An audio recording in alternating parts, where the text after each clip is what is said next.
couple of weeks ago, I've got myself this beautiful device. And I thought it would open to me the whole new world of gaming. But man, how wrong I was. Let me explain you why this thing is almost useless and why you're better off getting Steam Deck, Legion Go, or Nintendo Switch. But before we'll dive into all the problems, let me be fair and talk about what I actually liked about the PS Portal. This thing feels great in your hands, super comfortable. The design mimics the DualSense controller, but bigger and honestly feels even better. The weight is perfect. It's not too heavy, not too light, feels premium, not like, some plastic cheap toy. The button layout is also solid. I did have a little confusion at first with the touchpad, but eventually I figured out. The whole screen basically acts as a touchpad. Clever. Battery life is actually decent. You can squeeze out about 7, maybe even 8 hours of play. Sounds great until you remember that this is not a standalone device. It doesn't process anything itself. Your PS5 does all the heavy lifting and just streams the game to the portal. So yeah, it's kinda long battery life, but for a screen and controller combination. That's it. So here's the thing. I actually love the idea of handhelds. There are so many great games out there, but not all of them AAA, not made by Rockstar or Naughty Dog, but still super interesting. Games like Somerville, Limbo, Prince of Persia, Age of Mythology, The War is Mine. And for some reason, I just can't bring myself to play these games on my PS5 Pro. Maybe it's because the PS5 Pro feels too powerful or overkill for this kind of experience. Maybe it's the mood, the setup.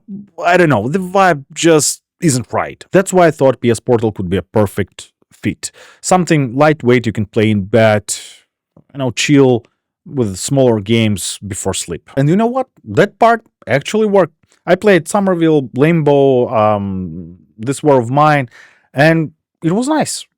Quick, easy, convenient. But why not PS5? And here we started thinking, why I can enjoy such games like Limbo or This War of Mine on this thing, but not on my PS5 Pro. And I realized it's about, of course, mindset and form factor. When I sit in front of my PS5, it feels like a big event, like I need to commit to 4K graphics, this cinematic sound, and long sessions. With handhelds, it's casual, chill. I just can lay down, play for 15-20 minutes, and put it away. That's what PS Portal tries to offer. But unlike Steam Deck or Nintendo Switch, it's not standalone. So you just can't pick it up and play wherever. But honestly, from the very first time when Sony showed this thing, I wasn't excited. I was hoping for the next-gen PS Vita, a real standalone PlayStation handheld, and instead, I got a repeater. Sure, the design is awesome, it looks and feels great, but the core idea behind this device, kinda terrible. Still, I decided to give it a fair shot. Maybe I was wrong, maybe I was missing something, and turns out, nope, that's Sony who is missing something. And what they're missing is absolutely crucial for this device to work properly. Stable internet connection. And let's be real, internet is not great everywhere.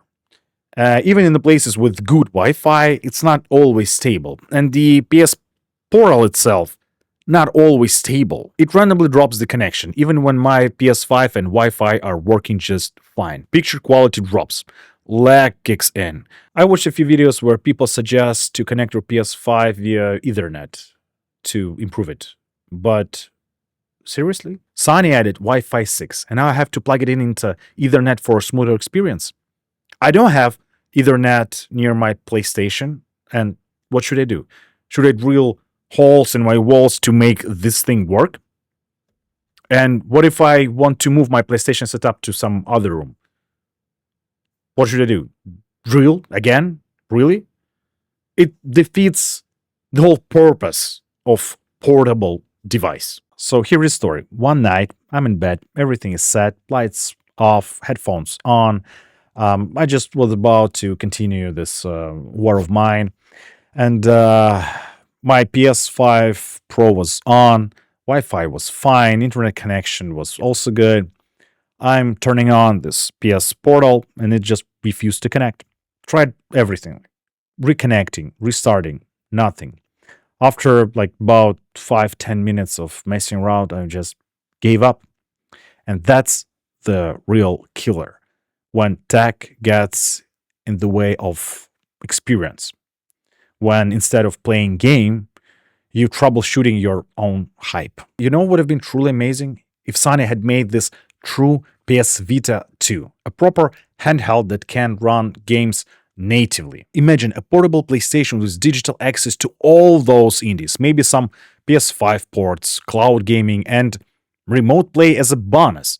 That would have changed the game, literally. Steam Deck and Nintendo Switch would have a serious competition. But instead, we've got what we've got. Just to be clear, gaming experience with this thing can be good. I tried. Like Somerville runs good, looked well until connection dropped. Limbo, perfect for this form factor. This War of Mine, amazing experience when it works. These games, they don't demand much, but at the same time, they deliver powerful emotional experience. But these problems with connection, they ruin it all. Here's an interesting comparison. The PS Portal costs exactly the same as a DualSense Edge controller, $200. By the way, check out my review of DualSense Edge controller. It's up on the channel. I will leave a link in the description as well. So what's better for you? As casual gamer, I would say the Portal wins over the Edge in terms of its functionality and entertainment. But that's only in case if we would have only these two options. But what if we have third option? For example, not to buy either of them. I would recommend go with that one. So let's wrap this up. Design, beautiful. Feel premium. Concept, good. User experience, terrible. I really wanted to love this thing. I still think there is a potential. Maybe with future updates or with the next gen version, Sony will get there eventually. But right now, I can't recommend it unless you have like a perfect internet or at least your PlayStation setup connected to internet via Ethernet. For all others, just skip it. It simply doesn't worth it. Steam Deck or Legion Go or Nintendo Switch will bring you much more value. Thank you for watching. Let me know your thoughts in the comment section below. Do you have PlayStation Portal and what do you think about it? As usual, happy gaming and have a good one.